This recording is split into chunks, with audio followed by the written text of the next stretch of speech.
Welcome back to the Shared Practices podcast. We have another episode today on case acceptance. Recently, I went to Washington, D.C. with my family for a wedding. We ended up using Uber every single time we needed to get somewhere. We could have taken a cab, which would have been more expensive, sometimes convenient, sometimes not, or we could have rented a car, which would have cost a little bit more up front, but we would have had more freedom. However, I would have had to navigate DC, figure out where to park it, and then pay all the parking fees. So why did we use Uber? It was both more convenient and less expensive. That's the exact same thing with Lab Pronto. Lab Pronto is Blue Sky Bio's solution to both convenience and cost. So within Blue Sky Bio, you can just export to Lab Pronto and access all these labs across the country that are plugged in.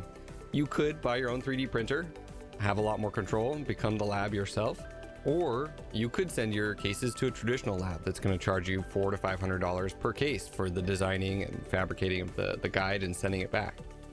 Why not have the best of both worlds? Why not have a more convenient solution that actually costs less? That's exactly what Lab Pronto is. Check it out within the Blue Sky Bio software. Click on the button at the very top called Lab Pronto. You're going to be exporting your cases and getting them back in no time.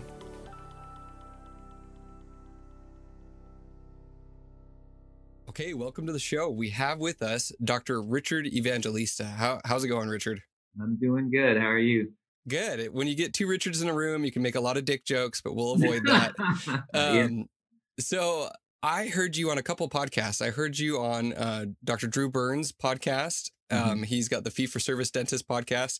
And I also heard you on Mark Costas's podcast. I think you guys were at a multi-practice conference. Yeah. And Mark Costas is someone I've long looked up to and really appreciated his content and everything that he's done, his mindset.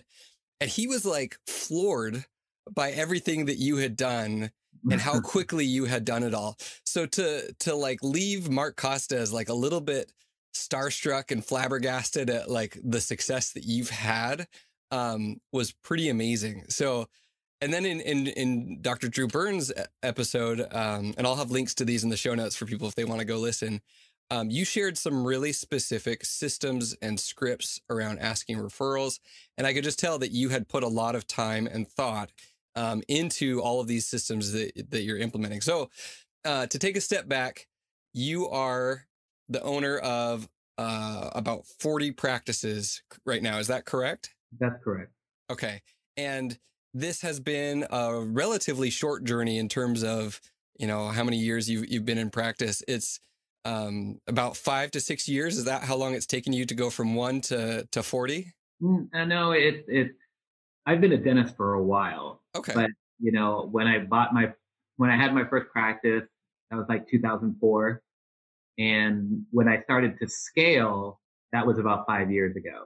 So what people are usually, starstruck about, I guess, is that in 5 years, I was able to acquire or build somewhere between 7 to 8 practices a year. Which is no small feat. I mean, for most people, that's like a 1 to 2 year process for one practice, and it takes a lot out of them. And after they're done with the one, they're like, okay, I'll never do that again. Yeah. And so that's really where, in order for me to grow that fast, we had to put a lot of systems in place. And so that's where the real work started. But it all happened within such a short period. Even for me, it was really fast. Yeah. But the first few years in practice were, those were easy compared to when we were scaling. Well, and the other thing that you've done, which goes against another couple stereotypes, one is that you've done this in a competitive market. When I have our listeners call in and, they're asking questions about doing their startup or finding an acquisition, and then like the conversation says, and I'm in California, I'm always like, oh man, that's going to be rough. So tell us about your market here. Yeah, I mean, California is pretty shitty when it comes to building a dental company. Everyone knows that. I lose 10% right off the top just from workers, salaries, facilities. All of that just costs another 10% higher in our area than it is anywhere else in the country.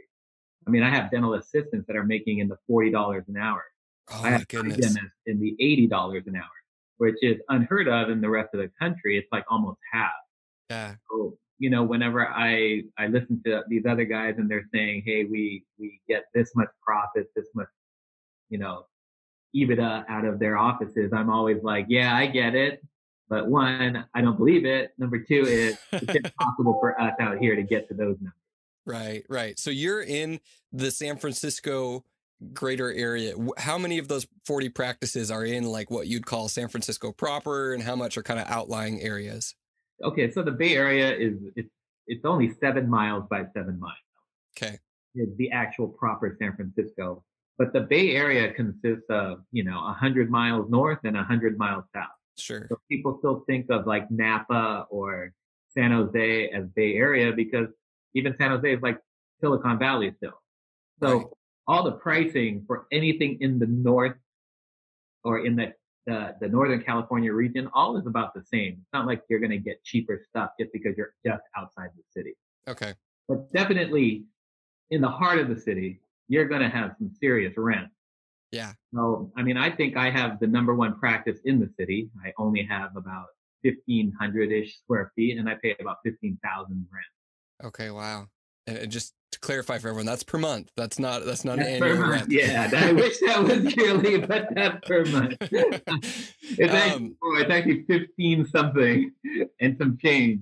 Yeah. So a competitive area, a high cost area, and then on top of all this, you have set up a number of these as fee for service practices. Oh yeah. So that's a whole nother layer of your systems, your knowledge, your case presentation has to be even better. So talk to us about that. Why, was it your first practice was fee for service, and so that was the model that you copied, or why were you intentional about being a little bit more in that direction of fee for service? Sure. I mean, if you take a look back when I first started and I graduated from school, I worked in an HMO managed care practice.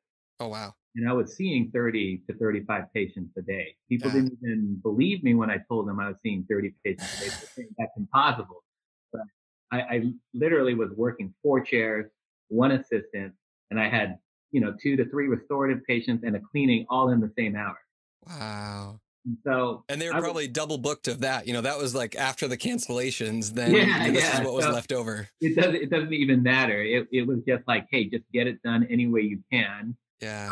Root planings in 5 minutes, 10 Oh my minutes, goodness. Yeah. things like that. And it wasn't healthy for me, and I just didn't like it.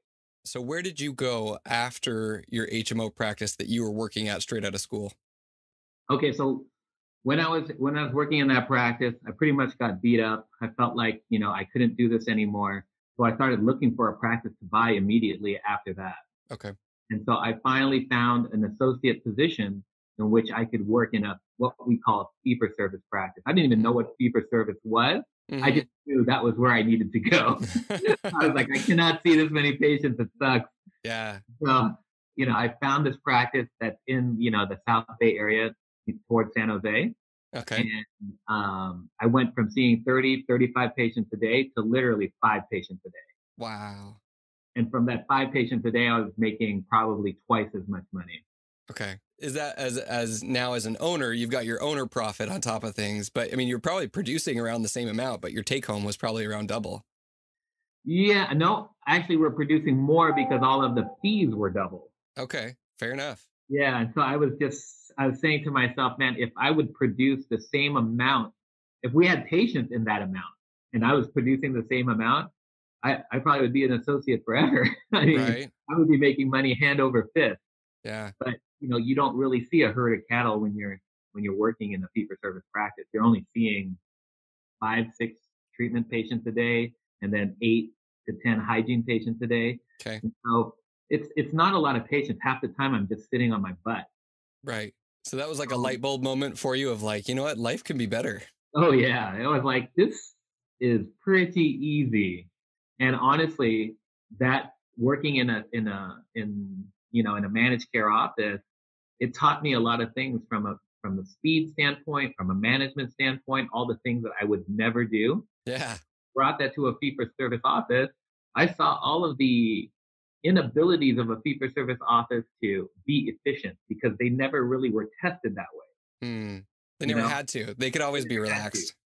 And I said to myself, hey, what if I install systems in a fee for service practice and run it as tight as they do a managed care practice? How productive could we be? Yeah. And that's what I did as soon as actually bought into that practice I started at, Okay. and I bought it out and I started instilling my own, system. I won't say it was easy. It was rough. I lost half of my patient base. Okay. I mean, it was pretty bad. We have listeners who are, we did a whole season on acquisitions and we talk about that attrition rate for Mhm. you. How much of that was initial attrition? How much of that was like changing things over time where you started to lose more patients a year in, where do you attribute that to? Yeah, so attrition is so different today than it was when I started. When I Uh, started, I had nobody to guide me. I didn't know Okay. anything. I didn't even know what attrition was. Right. I had no idea people would hate me. Yeah. But literally, I would see patients leaving in droves. There was no social media. There was no, you know, y- it was really word of mouth that gets you patients. And this was kind of an old school time. So Yeah. when patients left, it wasn't really as bad as you would notice it now. Okay. So I didn't mind. I was like, patients leave, you don't like me, go ahead. I don't Yeah. care, leave. Yeah. Yeah. But then when you see your hygiene days go from like 6 or 7 to 3, you're like, wait a second here, we need to stop this attrition, right? Was there ever like a panic moment of like, oh man, like this maybe, maybe I should have made these changes or maybe, like, was there ever that moment of holy crap, what's going to happen here? Wait, I would say every day was a panic mode at that time Yeah. because we didn't have metrics, right? We Right. didn't have computers to tell us, hey, you're having attrition in your office. We just know attrition because the front office will tell me, hey, there are some patients who are leaving, but they never wanted to tell me how many, Right. right? How do I know how many are leaving? They probably weren't even keeping great track. It's like they talked to a few that day and a few a different day, so Yeah, it's like you just kind of don't realize. they didn't really even know me. I just got there. Right. I was just like the punk kid who just bought a practice. Right. Yeah. So, I didn't know what I was doing. And as we started losing patients, I started to tell myself, well, stick to your gun, Okay. put in the systems that you know you want to do. And I said to myself, I was going to build the most high end practice I could out of that facility. So I Mm. built one of the first dental spas in the country, What year was this roughly for you? 2004. Okay. So this is kind of as the economy is like on that upswing. Yeah. I wanted to be like super fancy. I changed the voltage and I put laser hair removal, massage, everything that you can think of from a spa standpoint. And we went from there going forward. And yeah, I took a pretty big hit the first 6 months, but after 6 months, putting in the system, adjunct services and things like that, it went down, but then we started creeping up and we just didn't look back then. Okay, cool. So then, if that was 2004 that you bought in, and then your real growth has been in the last 5 years now. So what was the light bulb moment for you to realize like, maybe I can do this in multiple locations? So, when I'm sitting around, I feel like I'm not productive.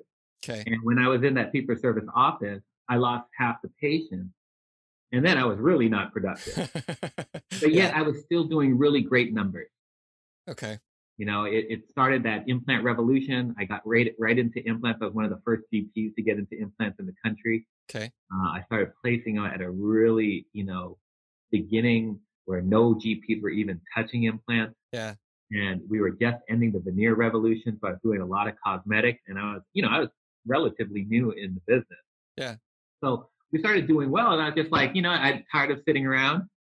6 months later after that, did a startup. I had Okay. an opportunity to join somebody, do a startup, and we went there. And then at that moment, I found another guy going out of business. And I said, hey, let's do a startup out of his office. So I had literally 2 startups and then another acquisition on the way within that next 2 years. Okay. So it's just opportunities started popping up and you just kind of jumped on them and we're always looking for another one. Yeah. But usually people would be like, nah, I already got my thing and I just want to grow it. But for me, I can't say no to an opportunity. It's like Yeah. opportunity rings and it knocks and I'm just like, all right, let's do it. Yeah. Yeah. That's just crazy that like you were ready, you were looking, and then it comes up and you just kept going. Oh yeah. One of the things I've learned in dentistry is there's always an opportunity. You have to learn to say no sometimes, and don't ever worry because another one is right around the corner. Because you see this office and you're like, I want to acquire that or I want to build here. And you're like, man, I don't want to miss this opportunity. You overpay or you overdo this. Don't do it because there's another one right behind it. Okay. So don't feel, because I think a lot of people come out of school and they, maybe they feel like they're finally ready after a year or two of practice. They're like ready to buy a practice and they buy the first one that comes along. And so you're saying don't feel panicked and that you need to take this opportunity because there's going to be another one. Yeah. I mean, there's always an opportunity. This is 40 practices later. You've had, Yeah. I mean, that probably means you've passed up on a number more of other opportunities that you could have taken, but decided, nah, I'll pass on that one. Yeah. I mean, it wasn't like that in the beginning. In the beginning, it was like, take everything. But then over time, you start to realize that you're taking stuff that you just shouldn't touch. And then you're in the middle of something and then you miss out on another opportunity that was better. Okay. So it's the opportunity cost of each one of those practices of like, I could take this one on at this disadvantage, and then you're missing out on better practices coming your way. My next question is, if you could categorize these practices, how much of this was like broker listed practices versus, just word of mouth opportunities that came around versus once the word got out and you kind of had this system, then people were coming to you. What was the progression for you? I would say 75% of them are brokered practices. Okay. And because, especially in my area where lawsuits are rampant, sure, you want to have a broker because you just want someone who's going to mediate between you and the seller. And the buyer doesn't pay the commission, the seller does. Right. So it doesn't really hurt the buyer. It hurts the seller. Of course, they're going to upcharge it, but at the end of the day, they're going to upcharge it anyway. Right. Sometimes without a broker, I see it cost even more than with a broker because people are hearing that you can get 100% of growth and stupid things like that. And so you just have to know what you're doing. But for me, I have a great reputation with the brokers in my area. They're all personal friends. Every great practice always goes by my desk first. Right. And after me, I let them know whether or not it's something that I want to do. Okay. And you've got that reputation now. In the beginning, on those like first three, were any of those a broker practice or were those opportunities that you just found? Yeah. So the first one I found was an actual opportunity I found. Okay. But then the next two were startups and then. Okay. Startups. Yeah. And then I did a couple of brokered ones. I mean, it was just a range of whatever came about my desk. I was ready to jump on it. Okay. And you, at what point did you have this vision of like getting this big, or has it just been like I need to do something else, and the next adjacent thing was like, okay, let's add another practice or two, and then add a few more. Like what was your vision from the start? So I mean, you take a look at it and you say, 2004, you're in your practice for a year or so. You feel good. You start to acquire, and for the next, let's just say 6-7 years, you add one practice a year, which is a lot. Yeah. I mean, if you say to someone you're going to add one practice a year, they'll think you're crazy already. Right. But that's what I was doing. I was adding one practice a year. And I honestly, it wasn't hard for me because I was a pretty good producer. Okay. So I could cover 5 offices if I had to. Sure. So at 5 or 6, and it's funny because I was just on the Bulletproof podcast and we were talking about this. When was my first pain point? And my first pain point was right around that 6 practice level. Okay. That's what separates kind of like the men from the boys when it comes to multi-practice.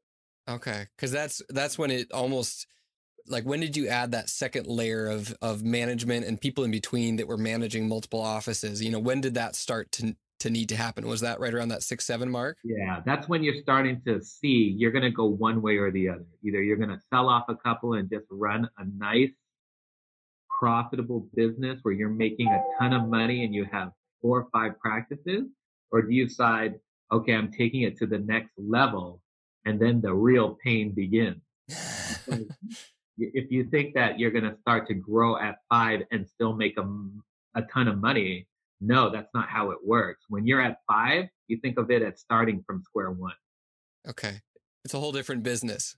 Yeah, it's a whole different thing. It's not dentistry anymore. Now you're a businessman. Okay. And you have to change who you are mentally, and you have to change how you look at everything strategically, because you're not building a bunch of healthcare facilities where you're doing dentistry and stuff. Now you're building a business that has to stand on its own. And with that comes all a whole new array of problems. Okay. So when did you walk away? Are you still doing chairside dentistry at all? When did you walk away from that? I walked away probably about 5 years ago. Okay. I still see patients here and there, and I have a lot of VIP patients that I'll see. Sure. Steady doing dentistry on a everyday basis. I probably haven't done that in about 5 years. And that was at what level? How many practices did you have about then? Right around that 6 practice level. Okay. So that was a big transition point in a lot of ways. That's where the pain begins. Okay. Interesting. And we could probably go off and talk about this for like the whole rest of the episode, but I do want to get, because this is really interesting to me. And I know my partner, George, who's my co-host, he's chomping at the bit right now for all of this, but I want to get into your systems because you've now developed this ability to scale fee for service, high customer service, high value dentistry in multiple offices and help many providers provide this level of care and have the soft skills to do what you're doing. So let's take this into case acceptance now and say, how would you train an office? Say that you acquired an office or you did a startup. What are the systems surrounding case acceptance that you see as being like vital? So if you want to help make it as easy as possible for this office to get high treatment acceptance, high, patients paying for their treatment, where does that start for you mentally, and what do you focus on? Sure. When it comes to multi-practice or even a doctor who has an associate, that's when his real pain starts, because he has an associate. He doesn't know how to train him, doesn't know how to get them to that next level. He actually hates training an associate. That's why they do call me, because I can help train their associate. Yeah. One of the things is when you are in multi-practice, when they start giving up, is usually because of the doctor, because it's so hard to find good doctors. Because if a doctor doesn't produce, there's no way for you to make it in this business. Right. And so I've learned over time, there's one reason why doctors don't produce. And that reason is because the moment that doctor comes out of school, or even if he's 1, 2 years, 3 years in practice, well, shit, even when he's 40 years in practice, when that doctor sits in front of a patient, they usually blank. That means everything they're thinking about just goes away, because they have what we call like stage fright. Yeah. It's that their adrenaline starts pumping. They're in front of somebody that they don't really want to talk to. And when they're about to say something, they don't even remember half of the shit that they say. Yeah. Yeah. I like to take a tape recorder every time I'm with them, and I drop a tape recorder. I'll use my phone and record their exam, and we'll listen to it together. And when they hear it, they're like, I cannot believe I said 3, 4, 4. It's hilarious. It's painful. It's painful. And then you tell them exactly what to say. And yet, even then, they sit in front of a patient and they forget everything to say. And so that's really the difficult part. Okay. And so how much, there's some people that are resistant to scripting, this idea of like building a specific way you say things. And they're like, well, I want to be myself. I want to be custom for every patient. And so they're like, scripting is forced, scripting is fake. People can tell if you're saying the same things. What would be your response to people who kind of push back and say, I don't want to learn scripting because I don't want people to think I'm fake? When I started, I had the same idea. I was like, I'm not going to script myself. I'm not going to, what's that called? Be, who I'm not, just so that I can make it work. Yeah. But then you realize that not everyone is built like you, right? And that if you think that scripting is not needed, then you'll never be able to build a business out of dentistry. You're never going to have multi-practice. You're never going to be able to scale it, because systems are vital. If you don't script it, you will never succeed in here. And I'll tell you that right now. The amount of dentists who can come out, sit in front of a patient, and just rattle off all kinds of stuff off the cuff, and then get patients to do treatment, that's like 1% of the country. Yeah. It's a complex interaction of personalities, of finances, of fears, of objections. Yeah.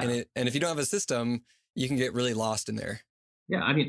I don't want to be big headed or anything, but I think I'm like one of the top producers in the country. Sure. And the reason why I believe I'm one of the top producers in the country is because look at what other people produce out of their offices and no one comes close to me. I mean, my goal on a daily basis, whether I know, even if I just step into that office, is about 25,000. So Wow. I hit my goals consistently, no matter what office I'm in, no matter what demographic I'm in. And the reasons why I do is because of the scripts that I have built in order for me to be successful. So even I use my own script Right. and I'll put it down and I'll write down the sentences that I have to remember and the questions I need to ask in order for me to always be on top of my game. Wow. You know, I practice just as much as they practice. Yeah. So I don't require my associates to do anything that I don't do myself. So when I have, and what we talked about on Drew's thing, where I don't tell people because it's kind of like what you learn in my seminar, is what I do. I call it patient flow, of how I enter a patient through my office, how I exit a patient through my office, and all the scripting I use in order to give my doctors the best chance of closing treatment. Okay, so you have all of this carefully engineered wordsmith, through years of trial and error, through implementation for yourself, and then training other people. And you've got a course. You're doing it again in February, correct? What are the dates on that? February 7th through 9, you can find it on dentalforce.com and sign up. Okay, cool. For the next month, if you put in a coupon code of DF500, you'll get $500 off the course. Okay. You can use that for every person coming. Okay. But yeah, we go over practice management, like real practice management, what it takes to manage one practice to get it to that next level, and then how to make that one practice into how many practices you want. Sure. Okay, so building that system into your current practice and then scaling it. And I feel like the and then scaling it part is what's missing from a lot of these courses. So it sounded like you were oversold on your last one. It sounds like you guys not only had it filled, but it was like beyond capacity because so many people wanted to come to this. So I have a feeling this one's going to sell out pretty quick. Yeah, I mean, we did really well. I didn't anticipate so many people coming, but we were able to fit them all. We had a great time. First class food, first class everything. Yeah. I don't have one person who left who didn't say it was, if not the best, one of the best seminars they've been to. That's awesome. So I'm not going to ask you to divulge all your secrets here on this podcast. However, if you could give us a taste of one part of this patient flow, if you could give us, talking about case acceptance, it's usually the exams, it's usually the, this is what I see, and then presenting treatment. What part of that scripting do you feel comfortable sharing? Sure. I mean, I can share whatever you want. I mean, I would say, like, for my doctors, the number one problem that they have is the moment they sit down in front of a patient, how do they greet that patient? And then how do you build trust in that 5-minute exam, right?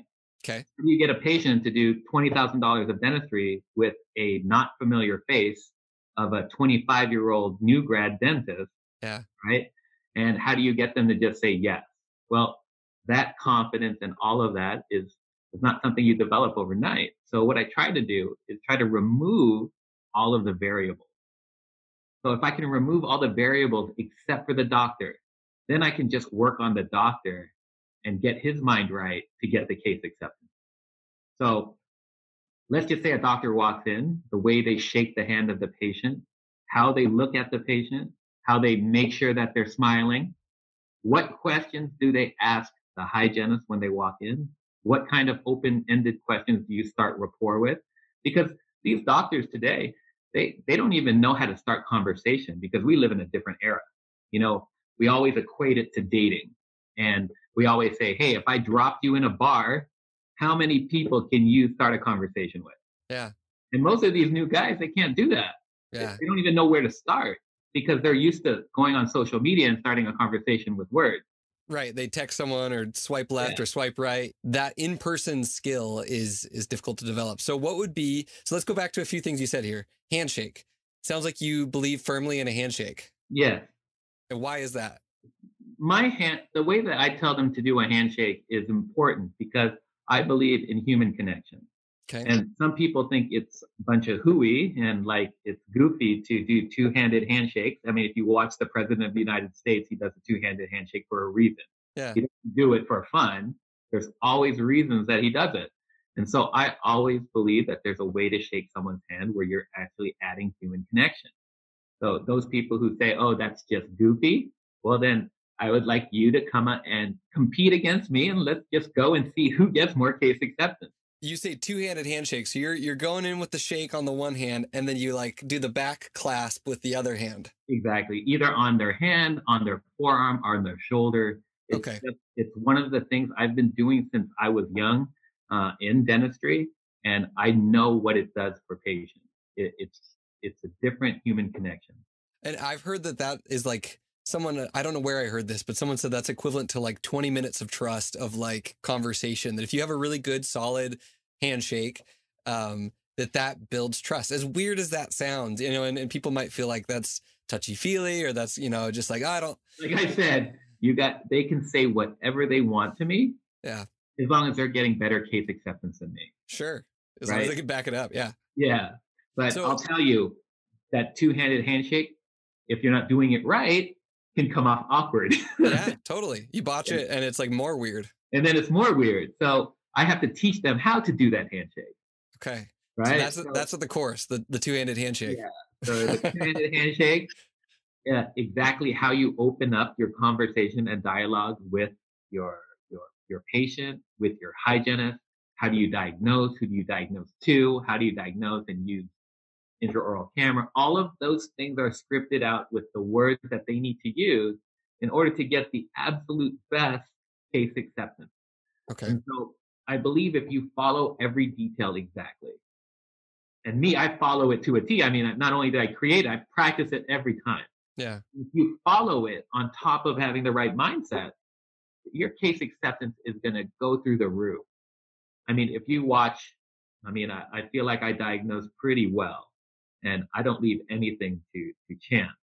Yeah. And yet my case acceptance is well over 80%. Right.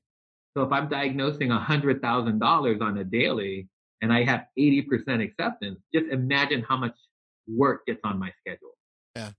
No, absolutely. And I'm going to keep pumping you for specifics until you push back. So, so if you were to, what would be some things that people can ask in an open-ended, you know, getting to know you? What's that first thing out of their mouth to a new patient to help build trust?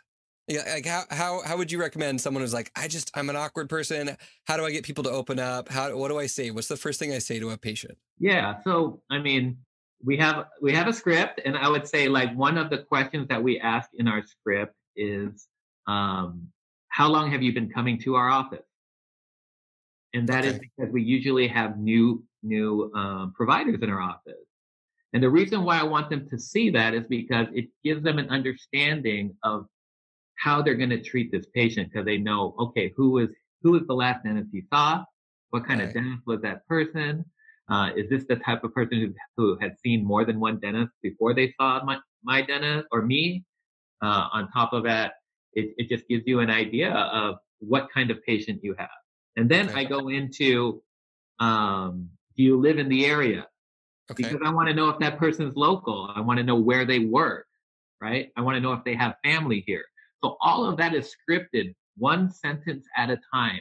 And then I tell them to don't keep talking.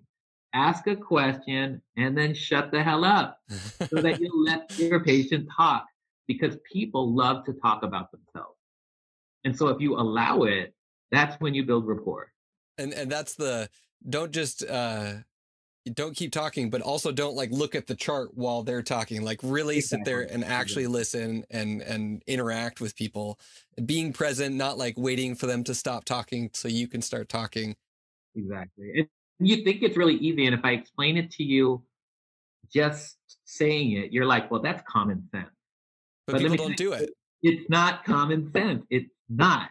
And even though I script it and I teach it and I hound it, does that mean that my guys do it exactly every time? No way. Right. It has to be something that's constantly reminded, because they forget. Okay, so let's talk about a little bit about diagnosis. So when they're going through looking at the radiographs, looking in the mouth, what are some specifics that you talk about in your scripting? So I put together my own, I call it my diagnosis and treatment planning worksheet. Okay. It's everything that goes on in my mind from start to finish on an exam.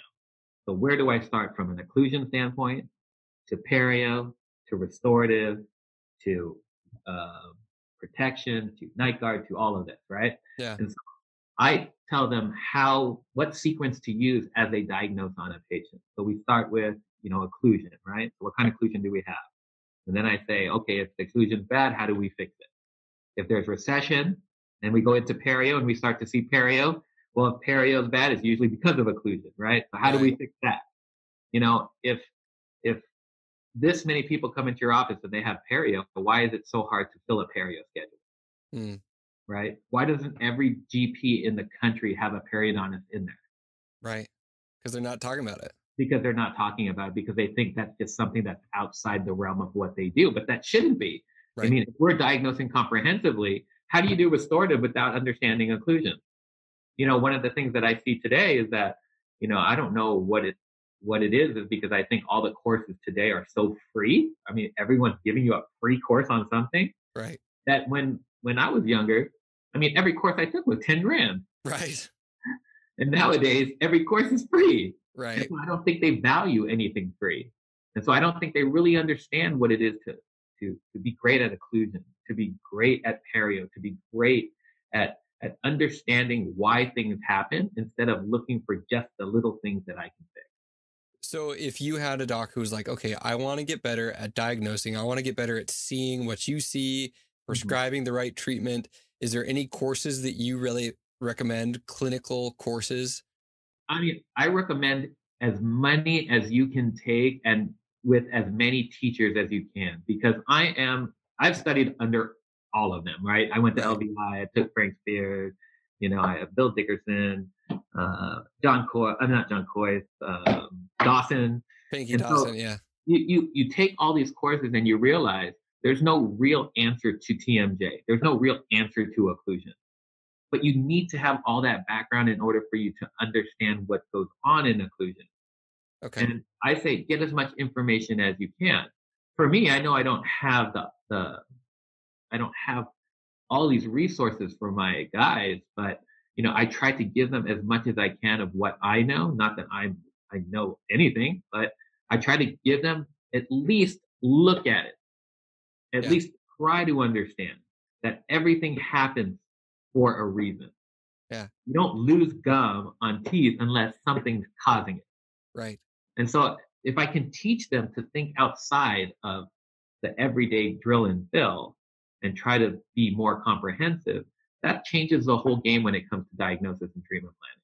Yeah. So just that mindset shift of both looking for and understanding the cause of, and then being able to talk to the patient about the causes and what they're seeing. Sure. Like the average associate, what do they produce in the country? $2,500 a day? Yeah, that's about right. That's usually what I hear. I mean, if my associates produce $2,500 a day, I have no company. Right? Yeah. There's no way you can produce $2,500 and try to compete, especially in this area. Yeah. And so I have to teach them. And what's the difference between producing 2,500 and 5,000? Is it that big of a difference? No. And then is there a big jump from 5,000 to 10? The only reason they produce 2,500 is because that's what they feel is what they produce.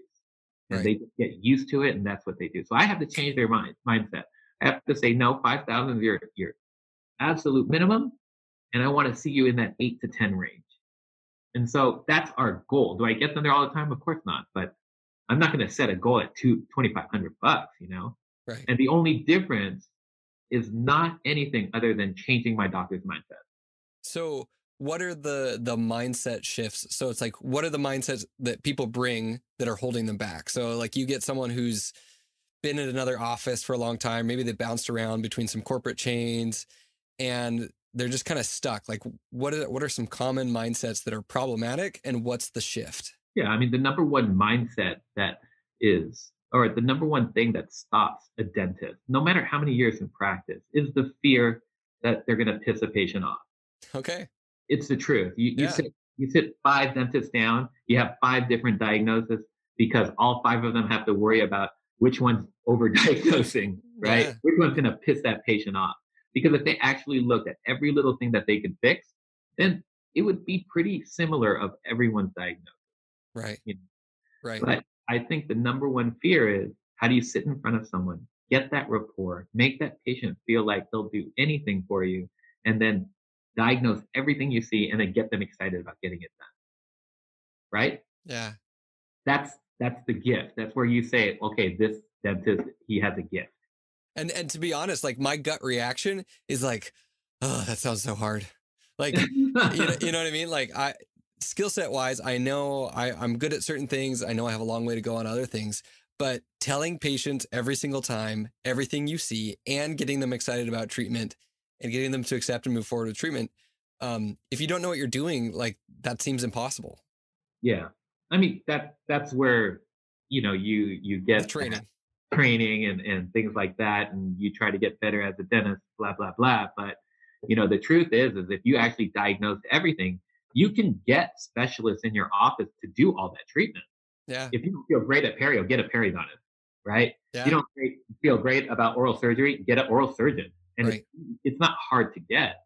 You know what's hard is to get that patient to say yes, Mm. right? And that's where the fear starts. So my first thing I would say for anyone, get past your fears. Diagnose everything that you see and don't worry about it because everything can be accomplished with the right communication. What do you feel like? So say that you do piss a patient off. Say that you see everything, you tell a patient, and the patient decides like, oh, that's too much. He's overdiagnosing. Would you say that there's part of the mindset is to just realize that that's going to happen 1 out of 10 times and to be okay with that, or do you feel like maybe they weren't doing things right, and let's go back and see where they screwed up? Well, I mean, of course, we try to eliminate that. And for me, I never I diagnose a lot and everything I see and I don't hold back, but I don't ever piss patients off. Okay. And the reason I don't is because of my patient flow. So as I am diagnosing and I'm doing my dialogues of what I'm doing and I dialogue with my hygienist and this and that, if we follow all of it, I can tell when a patient is resisting before they resist, Mm, right? I okay. can feel his energy. I know how he's feeling. I can watch him squirm at the side of my face, and I can do that. And it's a skill that you develop over time because you've worked with so many patients, and that's why I created that flow so that there's a time where you can actually see your patient and not actually diagnose on your patient. What do you do then if you have that patient that you feel like is kind of pushing back, or you could just tell is visually like not eating up everything you're saying, and they're kind of like not excited? So let's just say you feel resistance, right? Yeah. If I feel resistance on a patient, I still sit him up. And this is one of the keys is when you're sitting up and you're talking to a patient and you're diagnosing on them. Most people are diagnosing while they're still in the mouth. They're like, oh, Okay. this is a crown, this is this. I don't do that. I sit my patient up and I have a conversation and we're eye to eye and we talk about exactly what's going on in the patient's mouth, exactly what I see and why I'm worried about the things that are happening. And then I start with what I know that or what I think that patient's going to go for. Okay. But I don't hold back. This is everything that you have and we'll get to it. But let's just start here. Once I start there, I know you got the rest. Okay. So you break it down into in those resistant patients, rather than starting with the full everything and it's like all or nothing, Mhm. you choose a starting point I to, choose a quad. okay. And you say, let's start here and move from there. Yep, Okay. So that's kind of your default strategy if you sense that resistance in someone. exactly. Okay, cool. So in terms of you mentioned before we started recording, you get a little bit lazy about certain things that other people might disagree with, namely like intraoral cameras or other stuff like that. Mhm. What's your opinion on talking with pictures versus no pictures versus you said you don't diagnose while you're in the mouth, you only diagnose when they're sitting up. Why is that with the intraoral cameras? Well, intraoral cameras have always been like one of the things that I have resisted in private practice when I was a dentist. Okay. Intraoral cameras, I say, are a vital, important thing when you have associate dentists. Okay, fair enough. Okay. The reason why is because I know with the right communication, you don't need all the gadgets that most people use, digital imaging, digital dentistry, all of these things that they feel get patients to do treatment. I just don't feel that's the real key of getting a patient excited about treatment. And here's why. Whenever you're selling or I hate the word selling because it sounds bad, but whenever you're diagnosing and you're trying to get a patient to do the treatment that is the best for them, Yeah. 5% of it is just the words that you're saying. I'd say 25% of it is the tone in which you tell it. Yeah.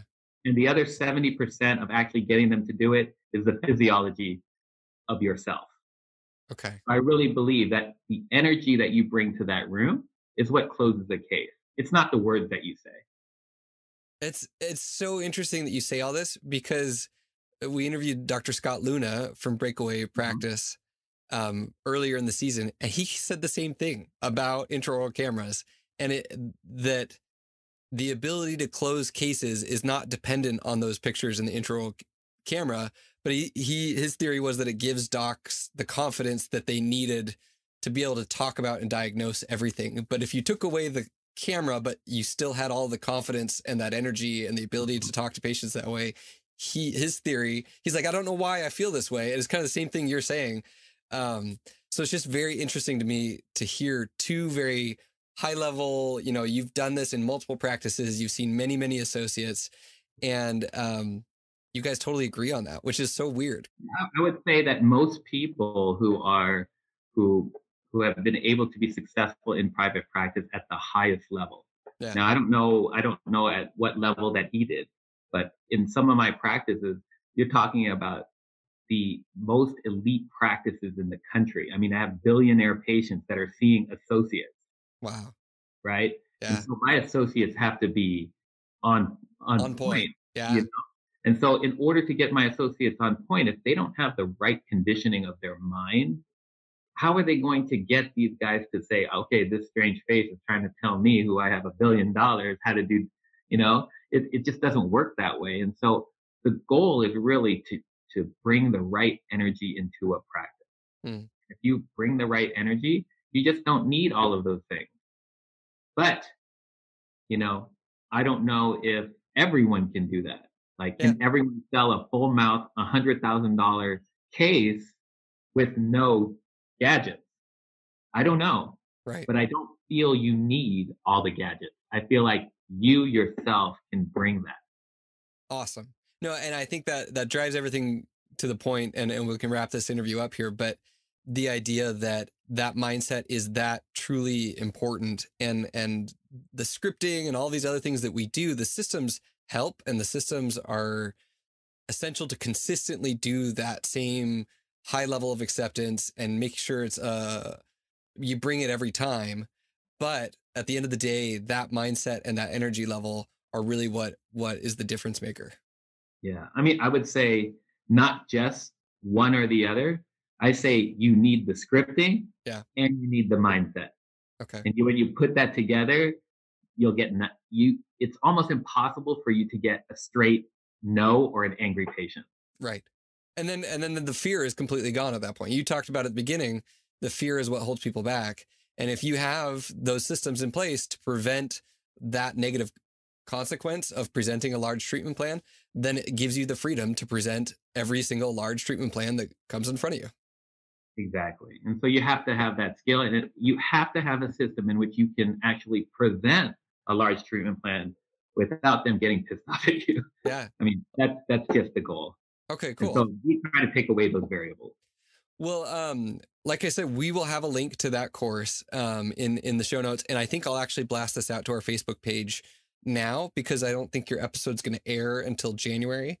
Okay. And so I want to make sure that people know about that while they still have that discount opportunity. Great. So this was awesome. I'm really excited for our listeners to discover who you are, because you were, there's some names that kind of float around dentistry and kind of have made their laps many, many, many times. And yours was one that I hadn't heard all the stuff that you had to share.